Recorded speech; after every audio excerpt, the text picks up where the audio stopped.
Hello, good morning, good afternoon, good evening, depending on wherever it is you're joining from today. It's another episode of Tales from the Classroom, brought to you by Teachers Lounge.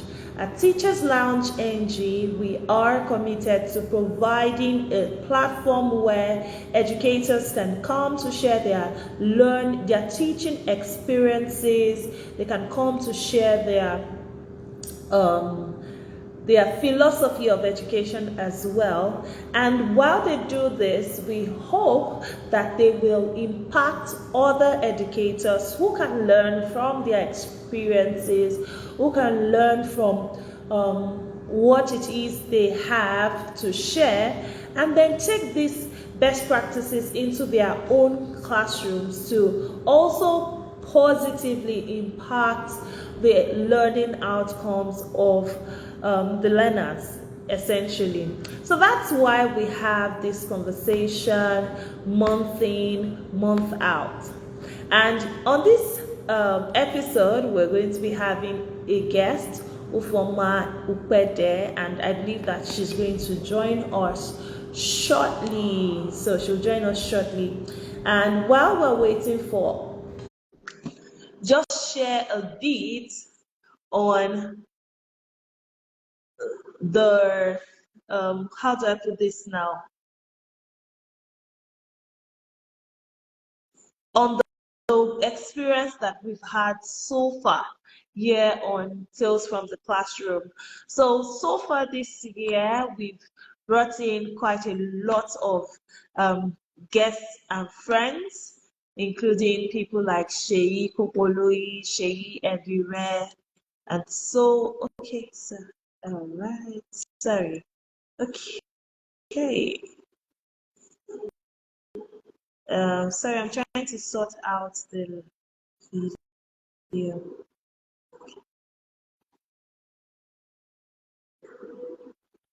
Okay.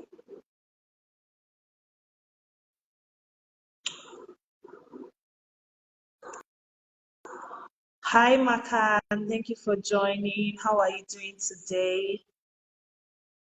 Hi. So I think our guest is having some challenges joining. Um, okay, sorry, just a moment.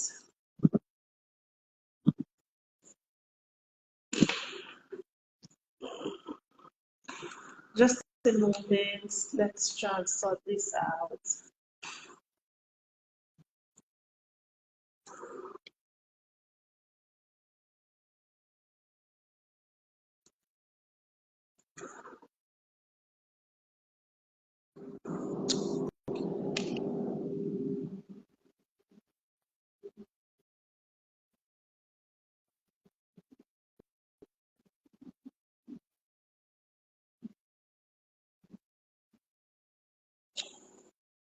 Okay.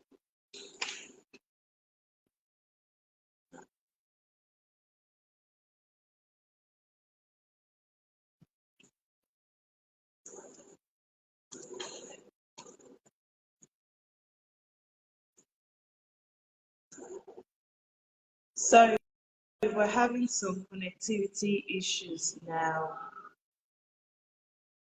Okay, okay, okay, okay.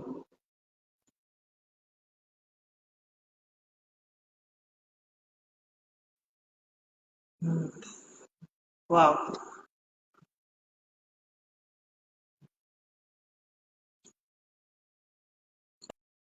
I'm doing just that.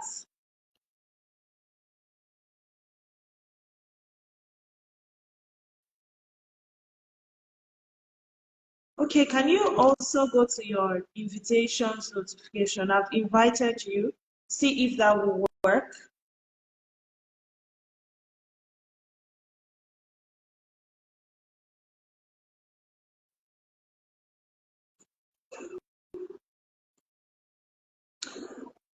Okay. Uh,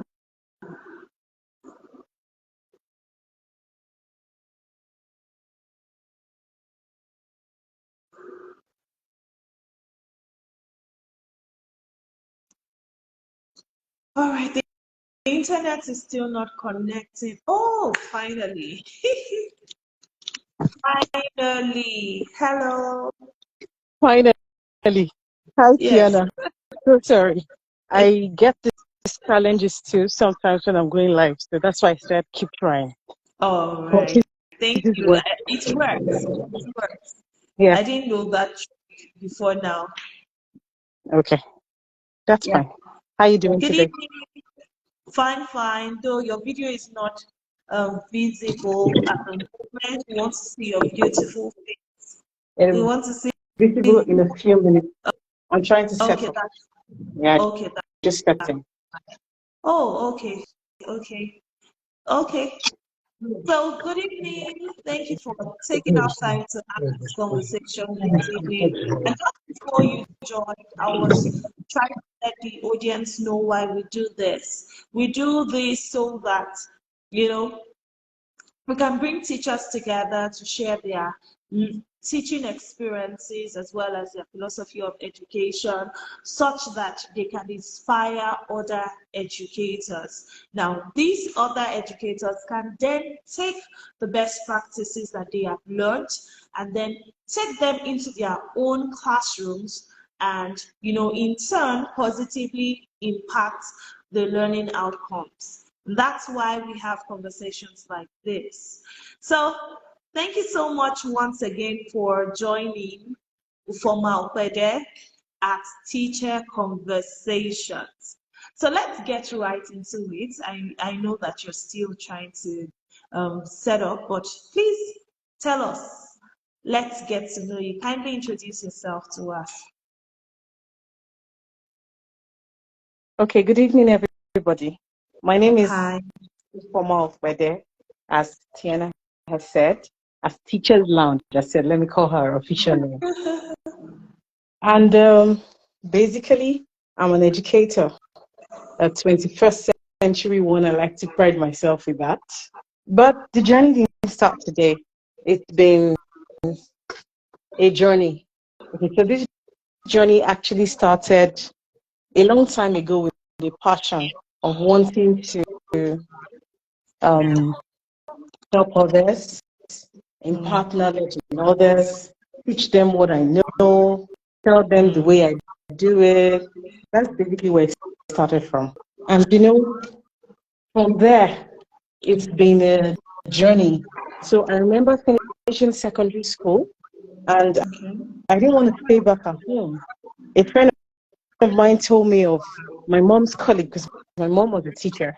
So they told me of one of my mom's colleagues that was running a lesson center. And boom, I didn't even tell my mom. We just went to her and we applied. I begged to apply to help you out.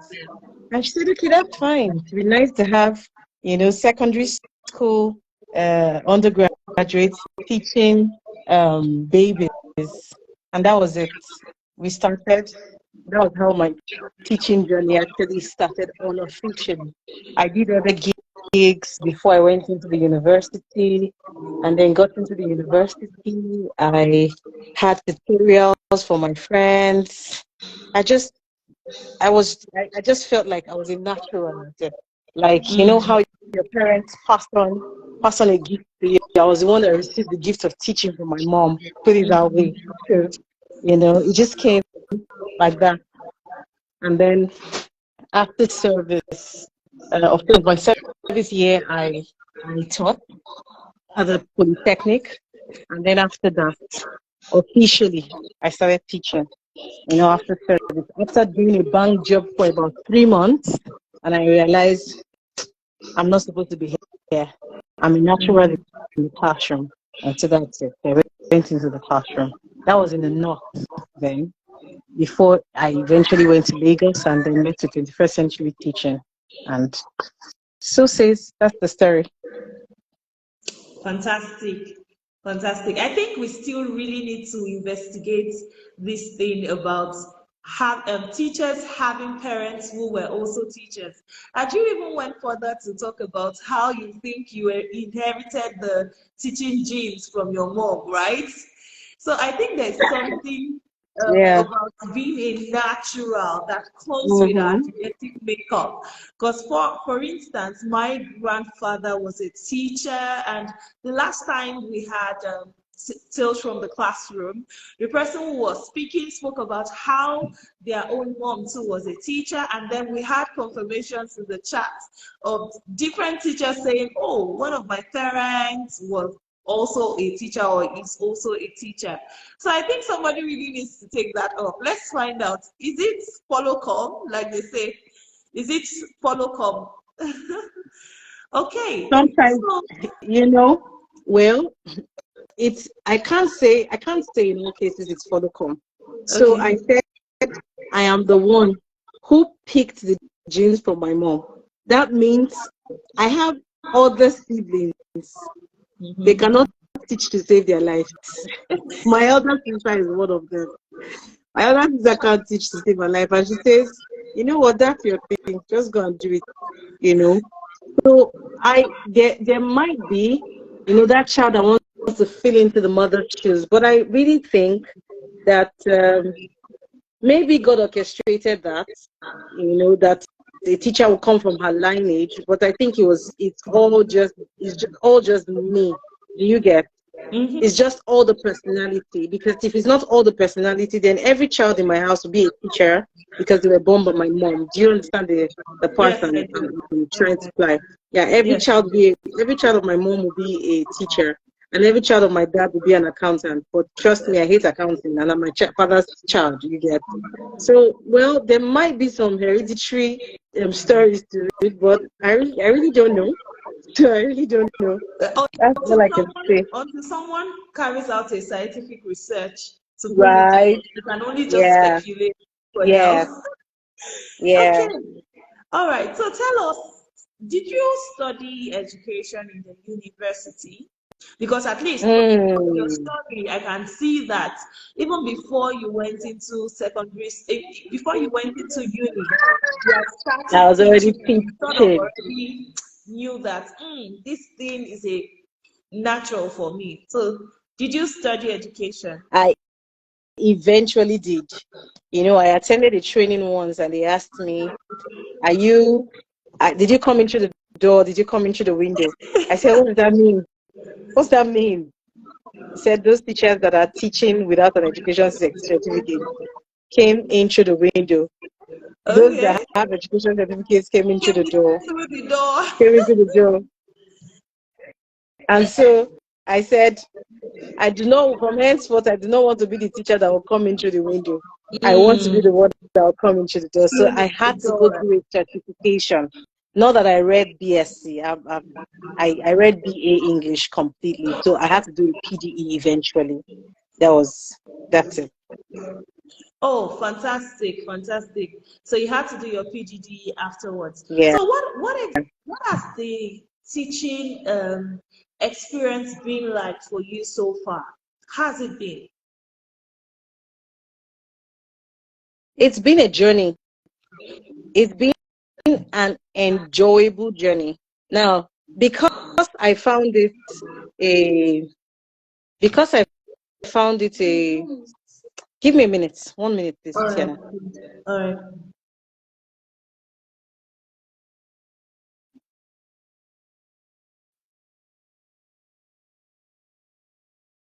Sorry, had to sort out some things in the house.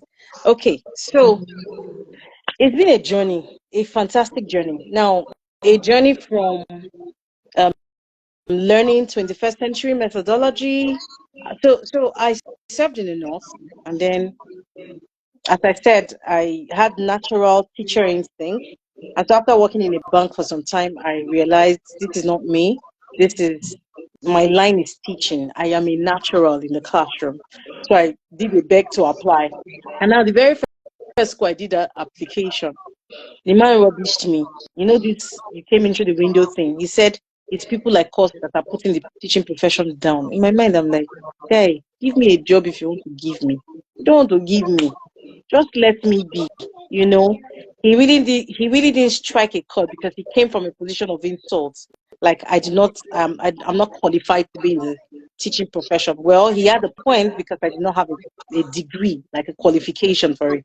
But I knew that I was a They could teacher. have encouraged you. Eventually, yeah, right. Eventually, I left in anger, told them to get out, So I put in my application somewhere. Eventually, that school called me back again. Maybe they saw he was brash. They called me to do a teaching practice. Sorry, a micro teaching. And I did that with their SS1 students. And the owner of the school fell in love with me and gave me the job right there. Meanwhile, I had gone to somewhere else where they did not look at my qualifications. They just made me teach. And right then, the panel, they were arguing between themselves. Hey, she's going to be a QCD. She's not supposed to be in the classroom. She's supposed to be controlling what goes on in the classroom right there, in the interview panel. I was just smiling. And then eventually, definitely as a human being, you won't take that kind of place where they already welcome you, into the family. And then I took that one. And eventually, that journey started. I rejected the other one, took that one, and then I came to Lagos. So as I said, it's a journey it's a it's a journey of the unknown Yeah. into the known. Yeah. Unknown into the known, if you know what that means. So Yes, when I came into Lagos, I was encouraged by a friend. One of my friends said, "Come to Lagos. What are you doing in Katsina, London? Come and teach in Lagos." So I said, "Okay, I'll try." And then I sent her my CV, those kinds of, you send your friend your CV and she submits it for you. And then they called for an interview and I was like, all the way from Katsina, I'll now be going to Lagos for interview. I had to do night bus then, if you know what you know what that means. To the night bus so that I could meet up the next morning for the interview. But so and so it went well. And the lady said, "I love the way you speak. I have not seen you teach. You've not done 21st century teaching, but we'll be willing to start you off as an assistant teacher. Are you okay with that?" I said, "Fantastic." And that was how my journey started. So I worked 1 year in 2 years as an assistant teacher in year one. And then from there, I was moved into the classroom, year two teacher, working alone. There was even no assistant in my class, So it was from then on. I kept seeing the journey, kept working with it. And right now, I can say it's been a very wonderful journey of learning curves, making mistakes, you know, getting over the mistakes, getting knowledge, getting abreast with 21st century practices. It's a learning curve, and because I'm a lifelong learner, I think learning still goes on. Actually, yeah. Wow. Thank you so much. I think that I'd like to chip in here that I believe that every single teacher should be a lifelong learner Very because true. the world is always evolving, and as teachers, we have to be 10 steps ahead. And the reason why I'm saying that is that we are the ones that prepare the children for the future. And so if you're not ahead, you're going to have you're going to find out that you're raising children that may not only just be locally relevant, they may not even be relevant locally in the first place. But we want to raise children who are going to be relevant globally, children who can compete shoulder to shoulder with other children across the world. So talking about children, for me, I think that the learners are the ones that bring the light into the classroom. They are the reasons that teachers go week in, week out, day in, day out, school year in, school year out. So please, can you kindly just shed some light into the types of students that you typically have in your classroom? Okay, let's just say 4 prototypes of learners that you've interacted with over time in the course of your teaching. Mhm. I've had them in different shades, different colors, and different altitudes. I can You imagine. know, so, yeah. So basically, everybody's different. Children, as much, are different. You meet the ones that are GNTs. So I had a GNT in my class once. It was just a bookworm, you know. Give me 1 minute, Mom.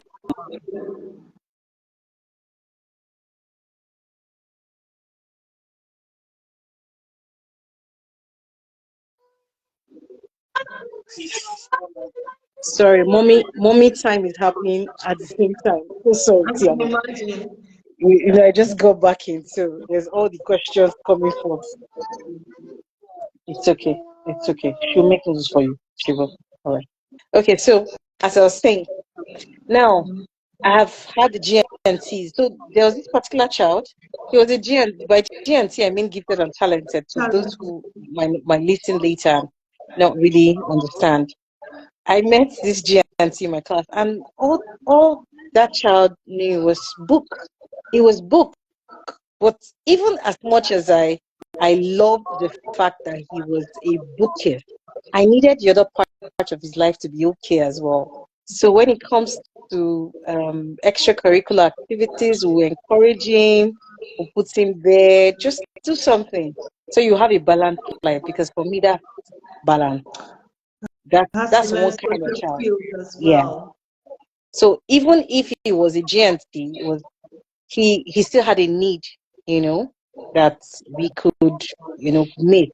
Of course, he was a GNT, and we had to challenge him over with the next class concept and everything. But for that class, he needed to learn how to collaborate, how to, how to be social, how to be out there, how to stand and just talk, like that. And then, of course, in the course of the journey, there's the quiet one that wants to keep to themselves, that you have to reach down and they have to trust you enough to share. You know, once a colleague shared a story with me, that I think I can't remember the full details of the story, but there was that underlying note, like a lesson at the end of the story that says, children have one life. Children have one life. Don't waste it. Hmm.